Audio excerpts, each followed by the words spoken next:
Hello students, welcome to JRF with Ria. In this video we are going to discuss about the coastal morphology. This is the part 1 video of coastal morphology. In this session we will discuss about the agents of coastal erosion, sea coast and seashore, processes and mechanism of marine erosion and erosional landforms of coastal region. So the first is agent of coastal regions.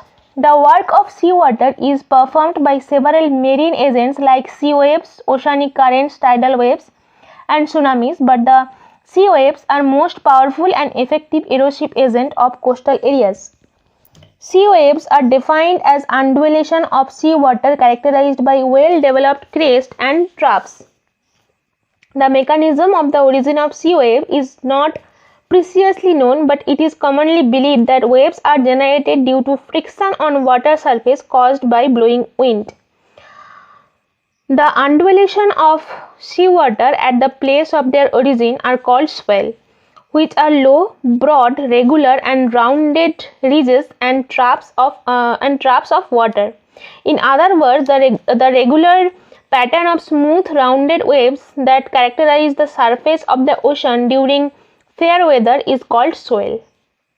The height of wind-generated sea waves depending on wind speed, the duration of wind from one direction, and the extent of pitch, which represent the length of water surface over which the wind blows. The upper and lower parts of the waves are called wave crest and wave troughs respectively. The straight horizontal distance between two successive crests or troughs is called wavelength, which are expressive in terms of length unit of meters in the case of sea waves. The time taken by a sea wave to cover the distance of one wavelength or a wave cycle is called wave period. The number of sea waves passing through a certain point per unit time is called wave frequency, which varies according to the wavelength of sea waves. There is inverse relationship between the wavelengths and wave frequency. For example, shorter the wavelength, higher the wave frequency, and longer the wavelength, lower the wave frequency.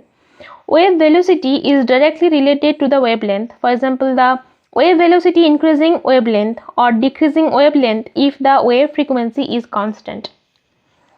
So this image will help you the different part of a wave. Here are some characteristics of wave. Now come on to the sea coast and seashore. Generally, sea coast and seashore are taken as synonym, but geomorphically, these two terms have quite different meaning. Seashore represents the zone of land between high tide water and low tide water, while the seashore represents the actual landward limit of seawater at a given moment of time. The shoreline is the line of demarcation between land and water. The coast represents the land zone immediately behind the cliff. The coastline represents the cliff line or the margin of land rising above the seawater. The shore zone or simply shore is divided into three zones. For example, backshore represents the beach zone starting from the limit of frequent storm wave to the cliff base. The second is foreshore, extend from low tide water to high tide water, and offshore represent the zone of shallow bottom of the continental slope. Now come on to the processes and mechanism of marine erosion. Sea waves resort to erosion of the coastal land and backshore zone through the processes and mechanism of hydraulic action, corrosion or abrasion, attrition, corrosion or solution, and water pressure. Hydraulic action refers to the impact of moving water on the coastal rocks. Large storm wave attack the coastal rock with enormous hammer blow amounting to 5 kg per square to 50 kg per square centimeter. Abrasion or corrosion is another effective mechanism of coastal erosion by marine wave with the help of tools of erosion. Attrition involves mechanical tears and wear and consequential breakdown of fragments due to their mutual collision affected by backwash and trip currents, which removes the fragments from the cliff base and transport them towards the sea. Corrosion or solution refers to the chemical alteration of rocks, mainly carbonate rocks, due to their contact with seawater. Besides hydraulic action, abrasion and corrosion, coastal rocks are also weakened and disintegrated due to alternation process of wetting and drying, because these promote a wide range of chemical processes which help in the disintegration and decomposition of coastal rocks. Now come on to the erosion and landforms. Significant coastal features formed due to marine erosion by sea waves and other current and solution processes include cliff, coves, caves, indented coastline stocks, chimney arcs, inlets, wave-cut platforms, etc. So first is cliff.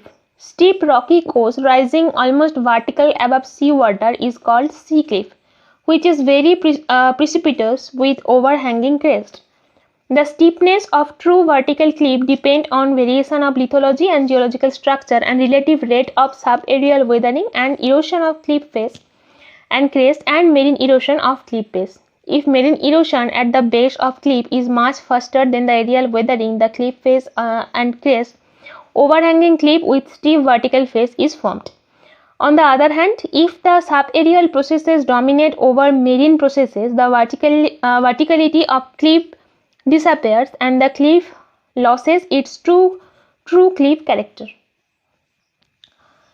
A. Guilcher has identified 4 types of cliff on the basis of their morphology determined by the aforesaid 2 factors. First is residential cliff formed on chalk and horizontally bedded sandstone.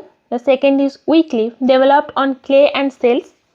Third is composite cliff of chalk overlaying clay and of overbedded sandstone and shales. And the last is complex cliff. The formation of sea cliffs begin with the erosion and coastal rocks through the mechanism of hydraulic action and abrasion by breaker waves. This results in the formation of notches and the coast become vertical. The next is wave-cut platform. Rock-cut flat surface in front of cliff are called wave-cut platforms or simply shore platforms, which are slightly concave upward.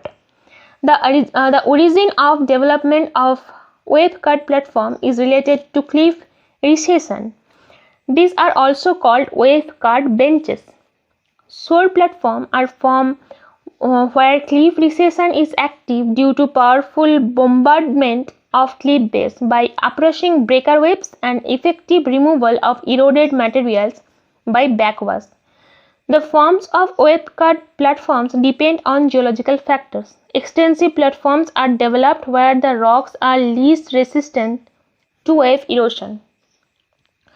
Wave-cut platforms are generally divided into 3 zones. First is mesolittoral zone between high and low tide water. Supralittoral zone above high tide water but within the range of spray, and sublittoral zone below the low tide water. On the basis of morphology, wave-cut platforms are classified into 3 types: shore platform with inclined plane, steeped platform, and storm wave platform. A 4th type of shore platform is distinguished as solution platform, which is developed on carbonate rocks in the shore zone by chemical processes, mainly solution. The next is sea cave. Sea caves are formed along the coast due to gradual erosion of weak and strongly joined rocks by uprushing breaker waves. The joints are widened into large cavities and hollow, which are further enlarged due to gradual wave erosion into well-developed coastal caves. Sea caves are more frequently formed in carbonate rocks because they are eroded more by the solution processes. It may be pointed out that sea caves are not permanent features, as they are very often destroyed by approaching high-energy storm waves. This is the world's most beautiful sea cave. The next is geo. A geo is an inlet, a gully, or a narrow and deep cleft in the face of a cliff. Geo are common on the coastline of the setland or inland island. They are created by the wave-driven erosion of cliff along fault and bedding plan in the rock. Geo may have sea caves at their heads. Such sea caves may collapse, extending the geo or leaving depressions inland from the geo. Next is natural chimney or blowholes or gloop, an opening in the roof of a sea cave through which incoming waves may force air to rush upward or water to spout intermittently. The next is sea arc. Another spectacular type of erosional landform is the sea arc, which formed as a result of different rates of erosion, typically due to the varied resistance of bedrock. These archways may have an arcuate or rectangular shape, with the opening extending below water level. The height of an arc can be up to 10 meters above sea levels. It is common for sea arcs to form when a rocky coast undergoes erosion and a wave-cut platform develops. Continued erosion can result in the collapse of an arc, leaving an isolated sea stack on the platform. Still further erosion removes the stock, and eventually only the wave-cut platform remains adjacent to the eroding coastal cliff. Now come on to the stocks. Erosion along rocky coast occur at various rates, depend both on the rock type and on the wave energy at the particular site. As a result of the above mentioned conditions, wave-cut platforms may be incomplete with erosional remnant on the horizontal wave-cut surface. These remnants are called sea stocks, and they provide a spectacular type of coastal landform. Some are many meters high and form isolated pinnacles on the otherwise smooth wave-cut surface. Because erosion is a continual process, these features are not permanent and will eventually be eroded, leaving no stress on either existent. Okay, that's all for this session. Thank you for watching. Keep watching and keep learning.